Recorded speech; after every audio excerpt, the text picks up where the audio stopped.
Hello friends, this is Mike Tango and you are watching my channel. आज मैं आपके लिए लेके आया हूँ the Canterbury Tales by Geoffrey Chaucer. जैसा कि मैंने आपको बताया था पिछले वीडियो में, how to prepare British poetry, that is MEG 1। तो उसमें मैंने बताया था, अगर आपने मेरा वीडियो देखा होगा तो उसमें मैंने आपको बताया था कि जो ब्रिटिश पोइट्री है काफ़ी लेंदी सब्जेक्ट है और बहुत कम समझ में आने वाला है।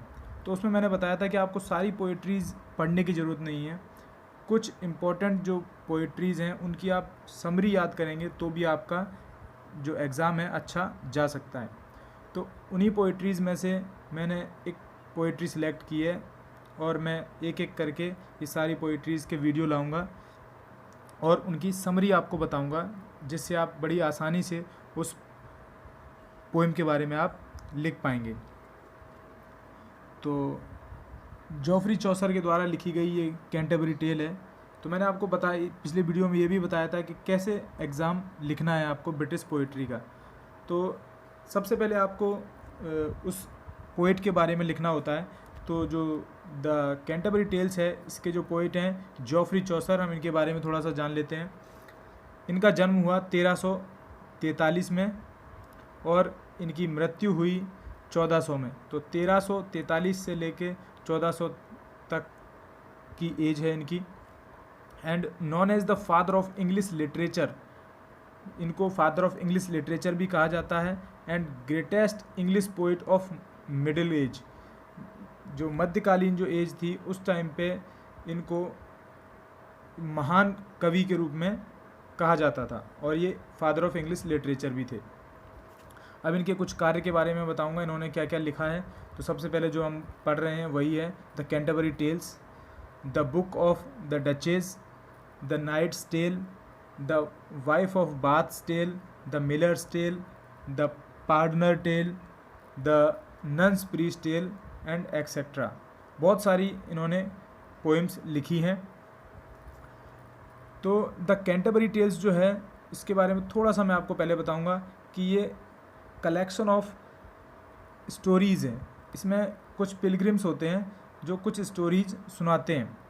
तो वो जो स्टोरीज़ हैं वो यही स्टोरी हैं, इन्होंने अलग अलग इनको लिखा है। जैसे जो मैंने बताया the wife of Bath tale, तो वाइफ ऑफ बाथ उसमें एक कैरेक्टर है कैंटरबरी टेल्स के अंदर जिसने वो स्टोरी सुनाई है, वो अलग से इन्होंने लिखा है। The miller tale, the partner tale, ये सारे उसके कैरेक्टर्स हैं। तो ये इनके कार्य थे, जिसमें से the Canterbury tale is the masterpiece and milestone in English literature. जो कैंटरबरी टेल है ये उनका मास्टरपीस रहा है और उसको हम माइल्ड स्टोन भी कह सकते हैं इंग्लिश लिटरेचर का। तो अब हम थोड़ा सा कैंटरबरी टेल के बारे में जान लेंगे और उससे पहले चौसर के बारे में थोड़ी सी और जानकारी मैं देना चाहूँगा आप लोगों को। चौसर जो हैं एक मिडिल क्लास फैमिली से बिलोंग करते हैं and son of a wine merchant. उनके जो पिताजी हैं वो वाइन मर्चेंट थे। उन्होंने काफ़ी सारी लैंग्वेजेस पढ़ी हैं अपनी स्कूलिंग में, जैसे कि इटालियन, लैटिन, फ्रेंच, इंग्लिश। ये लैंग्वेजेस उनको काफ़ी अच्छे से आती हैं, उन्होंने पढ़ाई की है। उसके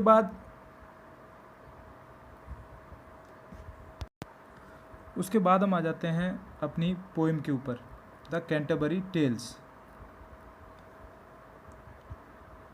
तो इसमें क्या है, collection of 24 stories of 1700 lines.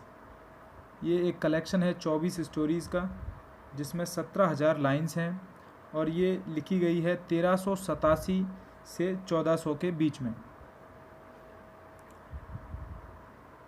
इस टाइम पे क्या होता था, जो peoples in Chaucer age time passed in winter inside dark. इस टाइम पे क्या होता था, चौसर की एज में जो लोग हैं वो अपना टाइम कैसे पास करते थे। बहुत ज़्यादा सर्दी पड़ती थी तो वो बहुत अंधेरे में रहते थे।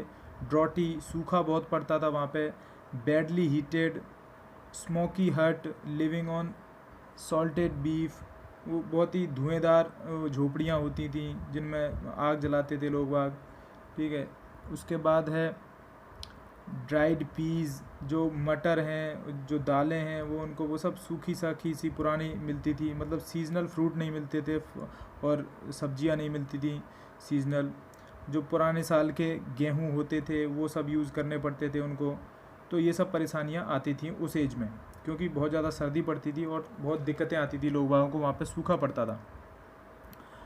The shortage of fresh food resulted in disease like scurvy in winter. सर्दियों में क्या था कि फ्रेश फूड की बहुत ज़्यादा कमी होती थी, तो उधर बहुत सारी बीमारियाँ हो जाती थी, जैसे कि स्कर्वी है।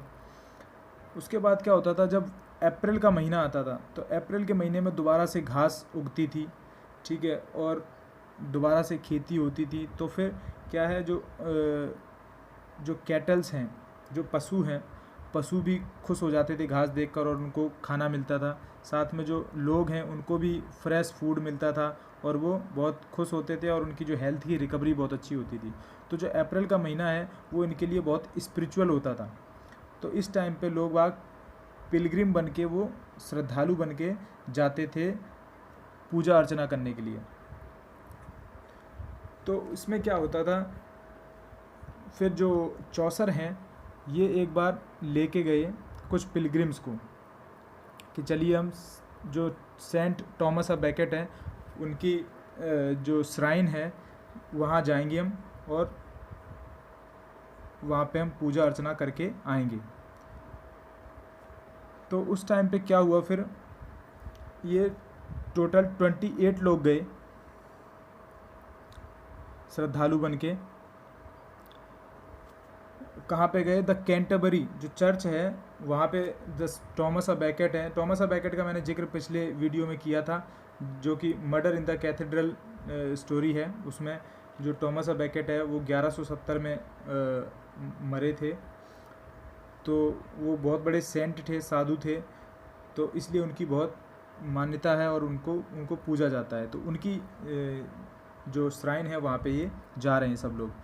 तो टोटल 29 पिलग्रिम्स थे प्लस 01 जो हैं चौसर, मेल्स एंड फीमेल्स दोनों थे उस ग्रुप में। तो अभी ये सारे बाई वॉक जा रहे हैं, इनके पास कोई साधन नहीं है, पैदल जा रहे हैं। तो अब टाइम पास करने के लिए इनको कुछ चाहिए होता है। तो जो चौसर हैं इन्होंने कहा कि क्यों ना हम एक गेम खेलते हैं जिसमें सभी जो श्रद्धालु हैं उनको 2-2 स्टोरीज़ बोलनी है, 2 जाते टाइम और 2 आते टाइम। जैसे ये 4 स्टोरी सबकी हो जाएंगी, 4-4 स्टोरी। उसके बाद हम क्या करेंगे, जो टबर्ड इन एक जगह का नाम है जहाँ से इन्होंने स्टार्ट किया था, उसका नाम है टबर्ड इन, वहाँ से स्टार्ट करेंगे और वहीं पे लौट के ख़त्म करेंगे। तो जो सभी स्टोरी सुनाएंगे उसके बाद डिसाइड होगा कि किसकी स्टोरी सबसे अच्छी है, तो उसको यहाँ पे प्राइज़ दिया जाएगा टबर्ड इन में। और जो प्राइज़ के जो विनिंग जो प्राइज़ है वो था फ्री ऑफ कॉस्ट खाना। टबर्ड इन जगह है वहाँ पे उनको फ्री ऑफ कॉस्ट खाना मिलेगा वापस आते टाइम, ये शर्त थी। तो ऐसे सभी ने स्टोरी सुनाई और जितनी जो स्टोरी थी उसमें से जो 24 स्टोरीज़ हैं वो अभी लाइव हैं, वो सबको पता है, बाकी स्टोरीज़ का कुछ पता नहीं है।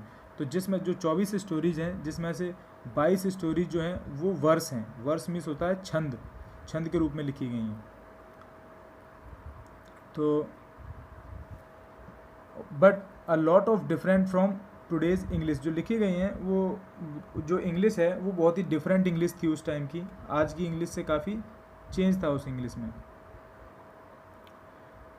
उसके बाद अभी मैं आपको कैरेक्टर्स बताऊंगा कि कौन कौन उस पिलग्रिम में थे। कैरेक्टर्स हैं, एक सबसे पहले चौसर, दूसरे थे night, third one is wife of bath, ये एक महिला थी जिसके बारे में कहा जाता है कि एक कैरेक्टरलेस महिला थी, ठीक है। उसके बाद 4 नंबर है पार्डन जो कि एक सिंगर थे। 5 नंबर है मिलर, ये बहुत ही हैंडसम यंग मैन था। उसके बाद है मॉन्क, ये काफ़ी सेल्फिश आदमी था।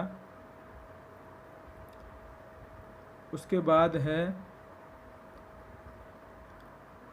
मैंसिपल जो कि एक कॉलेज में पढ़ाते थे। उसके बाद है शिपमैन जो एक चोर था।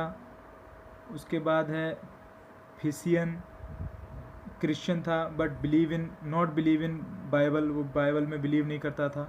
उसके बाद है फ्रैंकलिन, फ्री माइंडेड, और मील लवर, खाने से भी उसको बहुत प्यार था।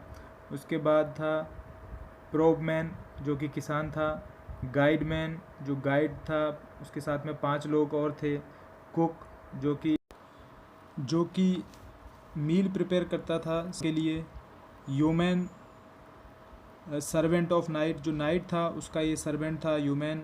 नेक्स्ट है fries, rich and beautiful girl, ये एक अमीर और ख़ूबसूरत लड़की थी।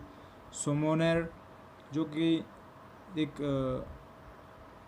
वल्गर नेचर का व्यक्ति था, सोमोनर।